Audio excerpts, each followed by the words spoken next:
blood relations and difference of opinions.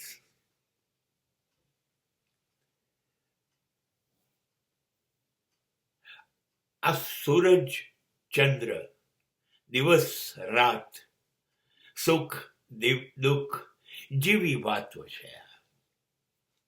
કેવું થાય છે કે એક મા બાપના આપણે સંતાનો હોઈએ ને એટલે બધા ભાઈ બહેનોનું લોહીનું ગ્રુપ લગભગ એક હોય, બ્લડ ગ્રુપ મળતું આવે બધાનું લગભગ.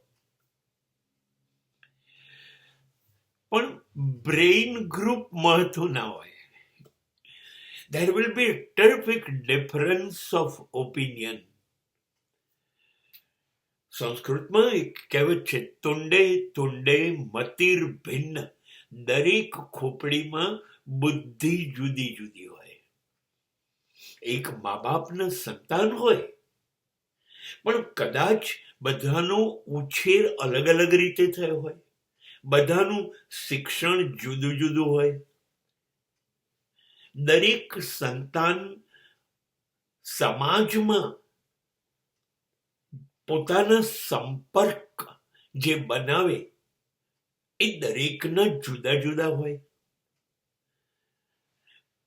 કોઈ સંતાનના સંપર્ક બહુ પૈસાદાર કુટુંબમાં હોય, કોઈ સંતાનના સંપર્ક કોઈ ગરીબ કુટુંબમાં હોય, કોઈ સંપર્ક જ ન રાખતું હોય. તો દરેકની અંદર જે ગ્રુપમાં એ જીવે છે એના સંસ્કાર, એના વિચાર, એ વર્તન એનું આવવાનું. એટલે બધા એક સરખું વિચારે એ તો મને આ પૃથ્વી ઉપર શક્ય લાગતું નથી. ભલે ને લોહી ગ્રુપ એક હોય પણ વિચારો તો બધાના અલગ અલગ રહેવાના, મતભેદ રહેવાના અને રહેવા જોઈએ. જો બુદ્ધિ હોય થોડીક, બુદ્ધિશાળી હશે તો પોતાની વિચારવાની પદ્ધતિ જુદી હશે, પોતાના અનુભવ જુદા હશે, જીવવાની પદ્ધતિ જુદી હશે.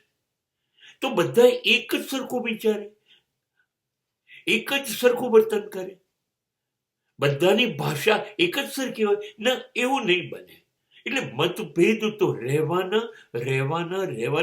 મને તો એવું લાગે છે કે that will be healthy situation. એ તંદુરસ્ત કહેવાય મતભેદ હોય તો. એક જણ કે દિવાળીમાં મસૂરી જઈએ ને, બીજો કે ના કચ્છના રણમાં જઈએ. મતભેદ તો રહેવાના. પણ કચ્છને બાજુમાં મૂકો અને દિવાળી ઉજવવાનું મસૂરીને છોડો અને જોડે બેસીને એક દિવસ જમવા માટે જો બધા હા કહી દેતા હોય, હા, તો મતભેદનો વાંધો નથી. મતભેદ હોવા જરૂરી છે અને ખોટું નથી. પણ મનભેદ બધા વચ્ચે તિરાડ ના પડી જવી જોઈએ.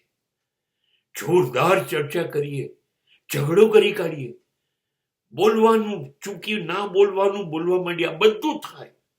ચહેરાના ભાવ બદલાઈ જાય, મોઢા ચડાઈને ફરીએ, થોડાક દિવસ એકબીજાનું નામ ના લઈએ, ફોન કરવાનું બંધ કરીએ, મેસેજ કરવાનું બંધ કરીએ. આવું બધું થાય.